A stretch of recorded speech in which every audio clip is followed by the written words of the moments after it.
সত্যি করে বল, বিয়ের আগে তুই কয়টা মেয়ের সাথে প্রেম করছিস? আরে কি শুরু করলা তুমি? ছোট ভাই বোনের সামনে কি তুমি মান সম্মান শেষ করে দিবা? চুপ, একদম চুপ, ঢং করবি না আমার সামনে। সবসময় আমার সামনে লয়াল সেজে বসে থাকিস না?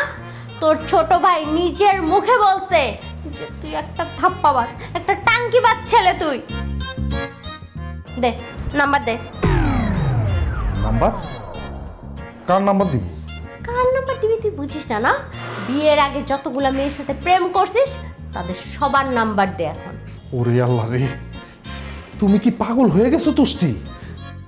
বিশ্বাস করো, আমি বিয়ের আগে তুমি ছাড়া আর কোনো মেয়ের সাথে কথা বলিনি। তুমি আমার বিশ্বাস করো প্লিজ। এই যে তোমার মাথা ছুঁয়ে বলতেছি, খবরদার। তোর মতো মানুষ আমার মাথা ছুঁয়ে মিথ্যা কথা বলার কোনো দরকার নাই।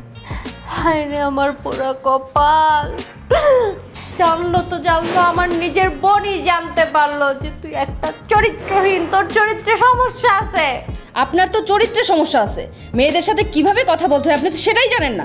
চরিত্রের সমস্যা আমার নাই, চরিত্রের সমস্যা আছে আপনার। আপনি জানেন না ছেলেদের সাথে কিভাবে কথা বলতে হয়। শুনতেছো? শুনতেছো তুমি? তোমার বোন আর আমার ভাই ঝগড়া করতেছে, ওদেরকে নিয়ে আসছি আমাদের ঝামেলা মেটানোর জন্য। এখন যদি আমরা দুইজন মিলা ঝগড়াঝাটি শুরু করে দিই তাহলে কি অবস্থা হবে বুঝতে পারতেছো? এখন আপাতত এই বিষয়টা থাক। হ্যাঁ চলো ওদের কাছে, চলো ওদের ঝগড়া থামাই। তুই কি মনে করছিস তুই শাক দিয়ে মাছ ঢাকবি না? এখন ওদের জ্ঞানজাম দিয়ে তুই নিজে বেঁচে যাবি? ঠিক আছে, চল আগে ওদের ঝগড়াটা মেটাই। আর তোর কয়টা গার্লফ্রেন্ড আছে সেই হিসাব আমি উঠায় রাখলাম, পরে তোরে দেখছি। শয়তান। আপনি একটা খচ্চর। আমি একটা খচ্চর না, আমি একটা খচ্চর হলে আপনি একটা বিড়াল। সারাদিন বিড়ালের মতো মেউ মেউ করে। আপনি খামচেরি তাহলে। এই কি শুরু হলো বুঝতাম না। আচ্ছা দুলা ভাই, আপনি একটা ভালো মানুষ, আপনার ভাই এত বেয়াদব কেন বলেন তো? আমি বিয়াদব না? এই আবার শুরু করছিস তুই। আচ্ছা ভাই একটু চুপ থাক না ভাই, তুই সে আসার পর থেকেই দেখতেছি খালি খালি চেঁচামেচি করতেছিস ভাই, ভালো লাগতেছে না। ওর একার দোষ দিচ্ছ কেন? হ্যাঁ, ও কি কম? এই তুই কেন শাওনের পিছে লাগছিস? আমি তো ব্যাপারটা বুঝলাম না। একটু ঝগড়াটা বন্ধ কর বাবা, আল্লাহর রাস্তে থাম এখন। তুমি তোমার শালীরে থামতে পাও, এমনি বিয়ে করে একটা ভুল কাজ করছো।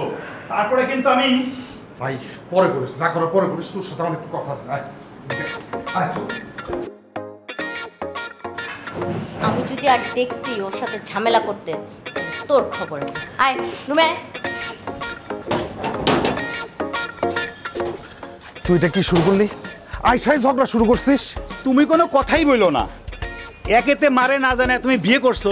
আচ্ছা করছো তাও আবার করছো এইরকম একটা শালীরে দেখা। আরে কি কস না কস, কেউ কি বিয়ে করার আগে শালি দেখা তারপর বিয়ে করে? উচিত ছিল দেখে বিয়ে করা উচিত ছিল। আমার শালির কি দোষ? আমি নিজেই তো দেখলাম তোর পায়ে পাড়া দিয়ে ঝগড়া করতেছিস। ও আসতে না আসতেই ভাই থেকে শালি আপন হয়ে গেল না?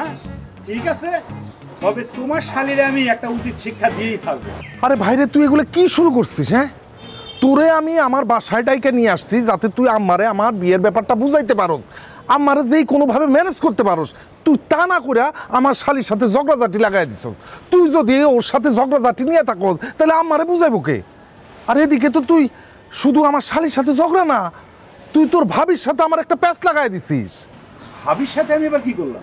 আরে ভাই রে, তুই তোর ভাবিরে কেন বলতে গেলি আমার নাকি চরিত্র খারাপ, আমি নাকি ভালো না, আমি নাকি দুশ্চরিত্র, আমি নাকি ফোনে বিয়ের আগে অনেক মেয়ের সাথে কথা বলতাম। কেন তুমি লুকায় লুকায় কথা বলতা না? আমি কি মিথ্যা কথা বলছি নাকি? আরে শাওন শোন, আমি তো বিয়ের আগে ফোনে কথা বলতাম তোর ভাবির সাথে, অন্য কোনো মেয়ের সাথে তো কথা বলতাম না। তুমি যে ভাবির সাথেই কথা বলতা সেটা আমি বুঝবো কিভাবে? তুমি কি কখনো বলছো যে তোর ভাবির সাথে আমি কথা বলছি, না ভাবির কোনো ছবি দেখাইছো? এখন কি সেটার প্রমাণ তোরে দিতে হবে? আচ্ছা থাক আর প্রমাণ দিতে হবে না। এই ধরনের কোনো কথা বলিস না রে ভাই, নাহলে আমার সংসারটা শুরুর আগেই ভেঙে যাইব। ভাইরে একটা কথা বলি, তুই তোর ভাবিরে যা বলবি যে আমি একজন চরিত্রবান ছেলে, আমি একটা ভালো ছেলে, আমার চরিত্রে কোনো দোষ নাই, আমি বিয়ের আগে তোর ভাবি ছাড়া আর কোনো মেয়ের সাথে কথা বলতাম না, ঠিক আছে? আর তুই আগে যা বলছিস সেটা তুই মজা করে বলছিস। কোনো মেয়ের সাথে কথা না বললে তুমি ভাবিরে পাইলা কেমনে? আরে ভাইরে, আমি তোর ভাবি ছাড়া আর কোনো মেয়ের সাথে কথা বলি নাই, আমি সেইটা বলছি। আচ্ছা বুঝছি, তবে শোনো, তোমার শালিটা ধানি লঙ্কা হলেও মালটা কিন্তু জোর। বুঝছি। আচ্ছা এখন চল, ফ্রেশ হবি, আয়। চলো।